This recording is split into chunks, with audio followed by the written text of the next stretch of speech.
Hello everyone, in today's video we're going to be finishing up our series on the T-33 with the modern cockpit avionics version. Now this one's kind of be a collection of everything we've done in the other two videos, but we're just going to do it sort of one kind of quick blast here. So when you climb into the modern version of this, it's an interesting combination of it hurts my brain. And the reason I say this, of course, is the fact that you have all the classic switches, but we have, a nice little G3 sort of hanging out in the middle. This is a fully functioning G3. And not only is it fully functioning, but we have an automatic pilot, we have a modern transponder, we have a modern GPS. Everything you could want is all contained within this particular version of this aircraft. This thing is quite nice. I love the other one to death, but this one's just one more user-friendly. So let's go ahead and get started. Again, the process is basically the same. We're going to come over on this side, go ahead and get our battery and generator all squared away. We'll go ahead and turn on our fuselage switch just to let everybody know we're getting ready there. Swing over into this side. We're going to make sure main fuel shut-off is off. We're going to come over here to set it to fuselage tank. You have three little switches here. You got your bypass, you got your normal, and fuse. Fuse is the standard mode. What I think kind of interesting, again, is why you wouldn't have normal, but I'm just reading what the book says. I got to play with it some more, to be honest with you. So that's good. This is looking pretty good. That's looking pretty good. All the switches are looking pretty good. I love the fact that we have just like regular display here. Like you can kind of see, again, we've done videos on the G3 before, kind of explaining what everything does here, and it all works perfectly well. One thing I love is that you get a really nice little display for N2, so when you go to start it, it's just like really, really easy to do. And we'll go ahead and get started. Uh-oh. Don't panic. We can deal with that in just a few moments there. So what I'm going to do this time is I'm just going to reach over to here where it says my starter. I'm going to open that up. We can go ahead and engage the starter switch here. And again, we just hold our mouse over it and we can just kind of click it just like that. And nothing's going to happen, but you have to click it one more. And as soon as you do that, you can see N2 starts to come up. So what we're going to do is we're going to wait until we get 9% on the N2 there. And you can see 9%. We're going to click on the ignition switch, give it a few moments. And what's going to happen is it's going to come firing up here to about 18%. And then all we have to do is kind of shut the starter off. It's as simple as that. And right there, looks good to me. And I can go ahead and just slam that thing closed. And you'll see there that if you slam it closed too earlier, it shuts right off. Sigh. Now, if you're wondering why I did that, you'll probably have observed here that there's a stop-start. So when you hit the stop-start, of course, it will stop the starts. So that was my bad, everybody. My bad, my bad. It's okay, it runs now. I can go ahead and boop, just like that, and close that because we're done our startup sequence. Everything's booting up fine. Exhaust gas temperature's coming up. We can still do our little engine heat test and all that kind of good stuff. RPM's looking pretty good. Everything's up here. It's kind of strange this didn't populate, but that's all right. So a couple things that are a little different now. Obviously, we have the capabilities of doing, proper kind of modern avionics sort of things like that. But we also have all the usual problems that come with this aircraft as far as the fuel system goes. But we'll deal with that when we get there. One thing I really, really like, though, is if I go to the split page here, you can see that's a little bit goofy right now. That's okay. That'll fix itself in a minute. I'm not worried about it, kind of a thing. But if you hit this inverter switch, problem solved. But one of the things I really like, too, is if you go to the menu here, you can kind of set up all this. But I'm actually going to go to the main menu. And the reason I like the main menu is you have all sorts of other options here, like we would do like a regular G3. We're not doing a full G3 tutorial here. But one of the cool things is if I come over here and actually click on any of this, you get a nice little detail that actually will show you like all the total fuel and stuff like that. And the reason I love that is I can come up here and put my 900 gallons in and say, okay. And it's smart enough to know that you didn't have 900 gallons. You had 894. But the reason I love that, and this is a little goofy. I guess I'll fix that later. Oh, pounds per H. Pounds per H. I gotcha. The thing I love it is you can see so clearly what your fuel system is doing right now. And that just makes your life so much easier to do this kind of a thing. So you can see here, we're kind of cooking. But again, I'm not worried about that right now. We're going to be doing our normal thing. Try not to get distracted with the avionics. All right, so we're going to be flying a pretty short trip today. We're going to be going up to Keene, make it nice and easy. So I'm going to press direct to, select waypoint. We're going to go Kilo Echo Echo November. I'll press that. Actually, you know what? Let's go a little bit further. Let's go to Portland. Isn't it nice? I could just decide where I want to go. We're going to go to Portland. That looks pretty good to me. Flight plan source, external GPS, course 2, 064. It sounds good to me. That looks good. That looks good. That looks good. That's fantastic. Go back to menu real quickly here. Back to the direct page. Let's see here. So you know what I didn't do? I didn't actually press enter. My bad, everybody. Let's see, Portland, Maine. Press the enter key. Yeah, that's the one. Course 2. Looks good to me. That looks good to me, and I'm happy with that. Cool. So now, of course, we wanted to change our CDI. We could come in here. If we wanted to go ahead and set this to internal, you can set it to internal. You just got to be careful with this one, too, because there's two different modes. There's the one that's down here, and then there's the one that's up here. So if we're going to go back to this, this time, definitely. Portland, Maine, just like that. Press enter. It's going to show you all its stuff, but now you'll notice we have the activate button. You know, the reason that works now is because we're not using this GPS. We're using this GPS. And you can see as soon as I've hit that button, everything works. And now we've got that nice little digital display there. I might as well finish setting everything up here. I will take the map on that side, and that works for me. I really wish I just had a fuel display on the right. That would be, in my opinion, optimum. But we're going to work with what we got, kind of a thing like that. So while we're here, let's go ahead and pre-select everything. We're going up to Portland. Portland, it's a bit of a ride. It's not like terribly far. It's 138 miles, but we'll still go up pretty high. We'll do 20,000. So I'm just going to come down here. One of the things I love you can do here is you have like your different altitudes and stuff like that. If I click here, I can dial in the altitude I actually want to use here. So if I want to do 20,000, I can literally type it in like that. That's so awesome. So that's all set. I can also pick my heading. Like if I knew my runway heading was something, I could come in here and dial that in too, depending exactly what I want to do. Like I said, I don't want to get too distracted with the avionics. You know me. So everything else is all set. We're pretty much ready to rock. We're going to get a little yell that our fuel reserve is kind of low. It just means that the fuselage tank's starting to get a little low. But again, one of the tricks I've discovered in playing with this airplane is you can basically flip on the tip tanks and forget about it and not stress out. What I would not do, though, is click this switch because you're just going to waste a ton of fuel off the side. So I kind of keep that in mind. All right, let's get rolling here. So look at my window. Everything's looking pretty good. I basically have to do a power 180 here. I don't think in the universe I'll be able to complete this 180 in a distance this small. We're going to try. We're going to try. All right, go ahead and tap the brakes off. Brakes are off. We're going to go ahead and give it just a tap of power. And then we're going to pull it right to idle. And we're going to see if somehow we can complete this turn here. We're going. We're going. We're going. Nice, nice. Everything seems to be going pretty smoothly here real quick. I like that. Let's see. It looks pretty good to me. It looks pretty good. I love how they have all the comm switches and stuff like that, just to make your life a little bit simpler. I don't like the fact that it's modern avionics, but what I do love is the fact I have my own personal 1950s jet with avionics that are so easy to use. It's just like one of those things. Ma'am. Whoopsies. Sorry. I didn't mean to crush you. I just gotta be more careful with this airplane. It's just all over the runway. I don't know what's wrong with me. All right, let's go ahead and make our way over here. Just going to give it just a little bit, like I said. Not the hardest thing to fly. It's a little sensitive in pitch, but once the autopilot takes over, it's going to be a real easy flight for us. Could you imagine owning one of these things? They have over 1,000-mile range. Would you believe it? Of course, you have to get up to proper altitude to actually take advantage of that, but that's a different issue. There we go. I'm going to go ahead and center ourselves up right there. And one to the left. Perfect. Nice. Let's go get rolling. We're at Barnes Air Force Base, by the way, in case you're curious. The reason I chose this one, it's an Air Force base. It has Air Force runways. This is definitely not the Starfire, or actually the best is the Scorpion, the F-89. That thing is like, it had a dirt sniffer, and basically it wouldn't take off until the front wheel could detect dirt, aka you ran out of runway. It's a joke. But these old airplanes did take a pretty long time to get going. I'll give it a couple taps of the old brakes there. Just kind of slow down. Oh, I love that. Go ahead and get going here. Oh, yep, overshot it. I do that every time. So one of the fun things is with this airport, of course, they got a really good restaurant. And at this restaurant, what I did not know, the first time I took off from here, actually landed here, is when they actually, to taxi back to the main runway, they won't send you to the end. They'll send you to the middle because it's like 2.5 miles long.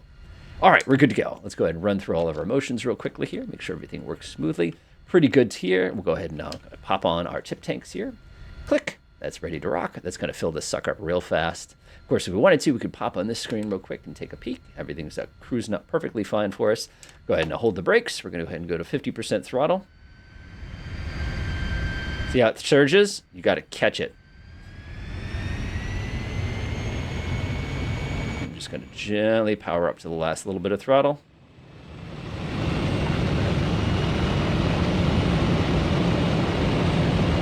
Off we go. Good for 110 knots. And that'll do it. We do a power wheelie. Nose up. Give it a moment. We did not take off of flaps. It's correct. And we're going to go ahead and back the throttle back just a tiny bit. Nice. And we're on our way. Fantastic. One of the things I love about this, if you're not carrying bombs or anything, you could definitely get away with not taking off of flaps, even though the book would say otherwise. But we had plenty of runway, and it's not going to give you that much drama.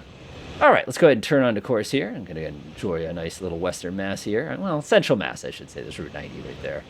And got Springfield right off our left nose there. A little bit of turbulence, pretty typical. There's the quarry. I remember always seeing that as a kid when we come out of Bradley, but it's just one of those things. Now Tom up on your left there for those of you who are kind of sightseers. Just enjoying this nice relaxing turn. Doing about 235 right now, so we're not going slow, that is for sure. Because we're a straight wing, we can actually use a little bit lower speed as far as climb goes. We don't have to do the classic 250 like every jet everywhere kind of a thing like that.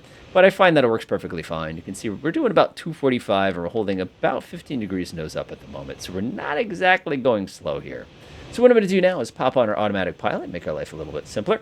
We just come reach down here. You can see there's some buttons, flight director. We're going to turn on our AP, yaw damper. We're going to turn on indicated airspeed. No, we don't have that, unfortunately. But we do have map mode.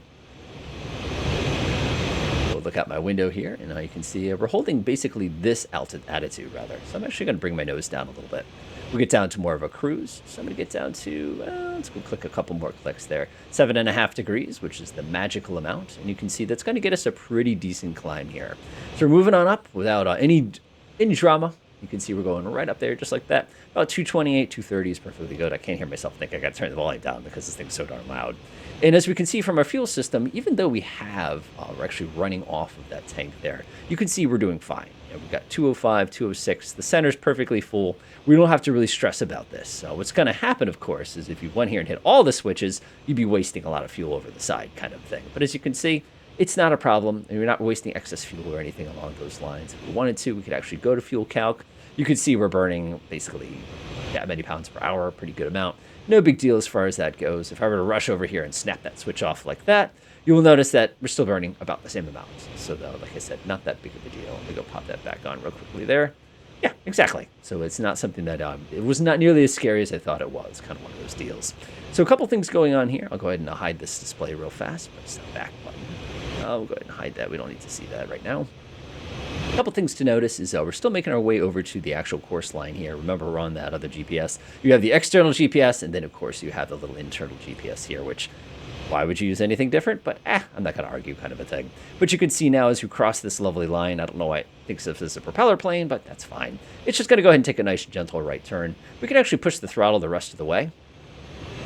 And it's going to come flying up here. You're going to get a little bit of surge, but it will catch itself. And again, it's not going to do that much damage. 100% is good. That's the power we want. I love how it just says don't exceed 100%, but it's going to get us just a couple more knots as far as our initial climb out goes. All right, so we'll see at the top of the climb. Now, one of the things you'll notice here is I left the angle the same the whole way up.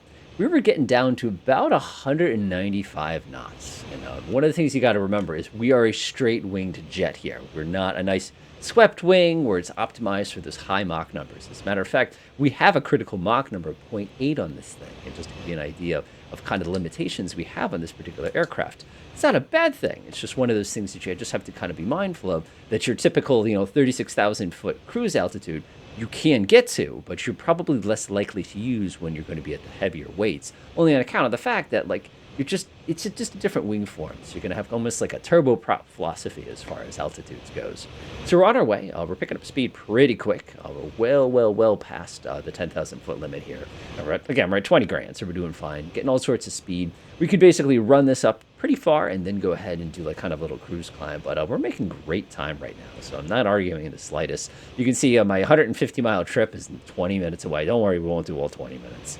But one of the things we can do while we're doing here is I'm going to go take a look at our system here. You can see it's running fine. Everything's coming out of the tips, which is great. We could, of course, switch to another one. We could also play the center of gravity game. By the center of gravity game, what I simply mean is we have a fuel tank here in the tip, and we have a fuel tank here in the wing itself. So one of the things we could do is if we burn this tank out first, it gives us an interesting situation where our center of gravity actually shifts backwards because there's less weight up here. That could create some stability issues. So we end up kind of burning them both sort of evenly.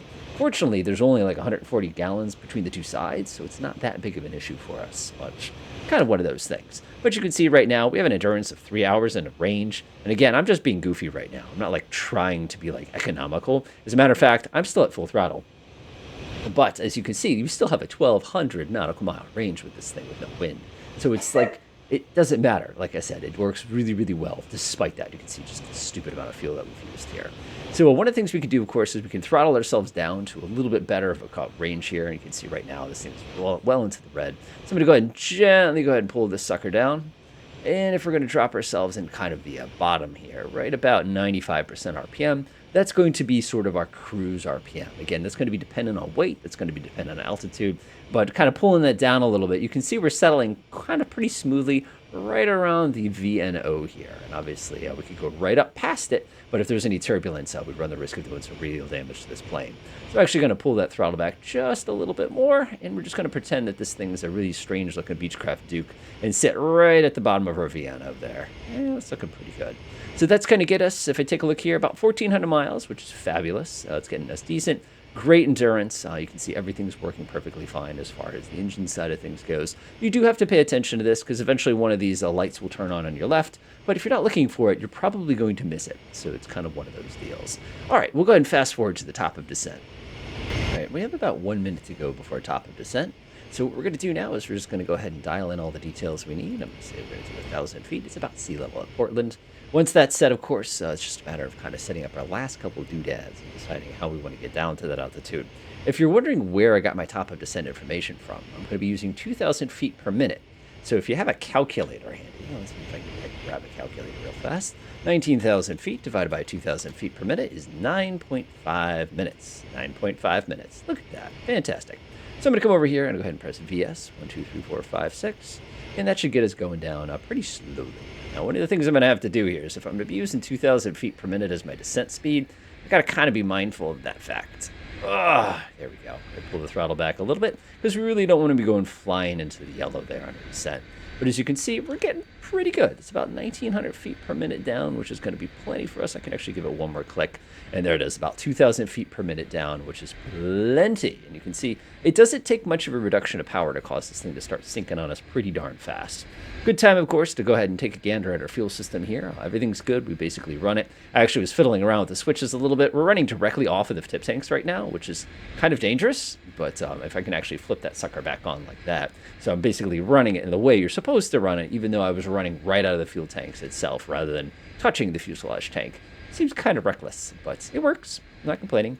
I kind of get why they did it that way, because the idea there is if the tip tanks run out and I'm on bypass, the engine will shut off. But if I'm a tip tanks and those run out, the fuselage tank still has gas in it. So I'm not going to suddenly just out of the sky kind of a thing like that. So Portland, Maine, of course, nice airport. I've flown in and out of that one a few times now. Really, really, really nice folks at the FBO. They don't give you maple syrup or anything like Lebanon. Haha, Lebanon, you guys are over there. But one of the fun things with that, of course, is just got a really nice little kind of downtown right there. You get a neat approach over the bay. Not a bad spot to fly into in the real world. And flight sim, of course, it's a little bit different. So we've got our descent going. It's exactly the speed I want to be descending. Obviously, we're going to have to slow down a little bit once we get a little bit closer to it. But you can see I'm 50 miles away. One of the things I could have done, of course, is I could have started my descents basically on top of the airport and done a spiral descent down. But we're not going to worry about that too much. So let's go ahead and fast forward to we're a little bit closer. So if you're crossing 10,000 feet, 250 would be the speed we want. One of the things you could do is if you bring your throttle back to about 40, between 40 and 45, that's going to give you just enough to be able to get into the kind of safe range as far as the speed selection goes. And you can see we're just about perfect. We're a little fast, but let's be realistic. Air traffic control ain't going to be complaining. All right, we're just crossing over the runway now. There's a lovely Portland at 12 o'clock. You can see a ripping at about 1,000 feet, so we got plenty of speed left in this thing, which makes it pretty good. There's the tower, of course, the FBO chilling there on the left, but disengage the automatic pilot. So for the purposes of this landing, we're going to be landing from left to, well, technically right to left. So we're going to execute a nice little right turn, kind of a ripping over the top of the city there. See how bad the line is at that really fun hipster Chinese restaurant. I always forget the name of it. But it's one of those things that folks from Portland know exactly what I'm talking about. Let's just say family-style dining, but Chinese. It's interesting to say the least. So we're going to do a brake approach here. So we're going to go ahead and cross our desired runway. There's the bridge, just like I promised, as well as the bay, like I promised a few moments ago. So the way we're going to do this is we're basically going to kind of take a giant right turn here. And what we could normally do if we wanted to kind of expedite this process is we could basically pop the speed brakes out and really, really slam on this thing. So let's go ahead and get everything ready for landing here. I'm going to go ahead and flip on my lucky landing lights here. Lucky landing lights comes on. Everything's good. We're going to go ahead and execute a right turn. Don't forget to use a little bit of right rudder. This plane uses much more rudder than I expect. There's downtown. And I'm just going to go ahead and execute a nice turn here. Again, you can always feather the speed brakes a little bit if you're concerned, but I'm not. This is basically a perfect setup for us right here. And we get a nice little view of the city. Hey, it's almost like I planned this out. I swear I didn't. I very much YOLO these things. And we're going to go ahead and pop some speed brakes. We need a little bit. I'm just not getting that 1950s airplane drag here. There we go. Go ahead and get our flaps, get ready. Let's go ahead and pop our gear. There's 175, so that gets us 2 clicks of flaps right there. Everything's going to start getting real heavy. I got about 150. You need to go ahead and get our last clicks in. And there, it looks pretty good to me. Pop the flaps down the rest of the way.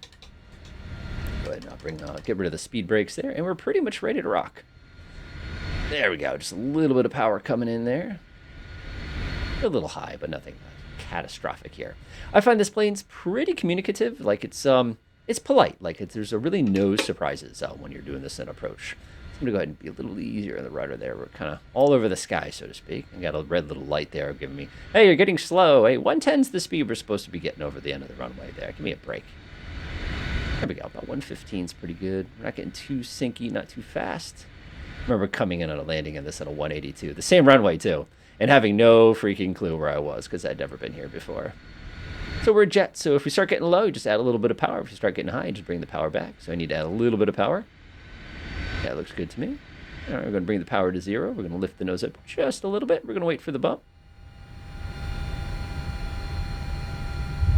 Nice. Speed brakes come down. And we're just going to stop our little power wheelie here. Very nice. 1950s brakes, everyone. 1950s brakes. Again, when you have a straight wing in a jet, it's like cheating. It's fantastic. All right, we are now secure. I'm going to go ahead and now kind of kick everything off there. Clean up the jet a little bit. Nice and easy. Again, my brakes would be incredibly hot at this point. And they probably would be fading a little bit as well, especially if you hit the brakes that hard. No shoot on this thing, which kind of surprises me. And we have arrived here at lovely Portland, Maine, just like that. Holy smokes, I could never think of flying distances like that in that short of a time. This thing literally is a personal jet. Now, this would be ideal for my wife and I, of course, because it has a back seat. And that's awesome, because basically that would mean that we could go places. Like I said, we get to Disney World on this thing. I don't know if I want to sit in the seat for the length of the time it would take us to get to Disney World, but yeah, it's all good. All right, so let's go ahead and run through some switches. We're going to shut that off. We're going to pop that to the normal position. That's good to go. We're going to go ahead and kick our inverter off. It's going to fail anyway, so don't worry about it too much. Normally we go for the avionics switch, but I'm not going to panic about that. The shut off on this thing is a little dramatic. There's just a big old switch. You just go click, and as soon as you open that, it's going to come yell at you. It's going to say, you took this much time on it. Blah, blah, blah, blah.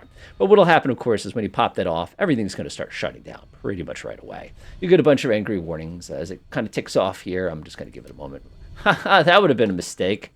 Go ahead and pop that back to the bypass position. No, we don't need that running. Coming over here, you've got your last couple switches. Obviously, we don't need ignition. Everything's good. If you did want to open the canopy, of course, we hit the battery, unlock the canopy with the switch, press the button once, unlike the first time I tried to get that thing to work, and hit it like 30 times, and it didn't. And we're pretty much good to go. I can go ahead and pop that sucker off, and you can listen to that thing slowly spool down. So now I know you're probably wondering, which of the two versions do I like better, so to speak? And it's kind of hard. It's kind of hard. One of the problems I have naturally with anytime picking between your favorite kid kind of a thing is I love the fact that this is a more practical version of this airplane. I could do everything I want to do, like normal GA kind of flying around kind of stuff, no problem. But I also have all the benefits and comforts of home. The other one, of course, is fantastic and wonderful in every way and complicated. You have to earn it. But naturally, I don't have the comforts of home, including an automatic pilot. Enjoy.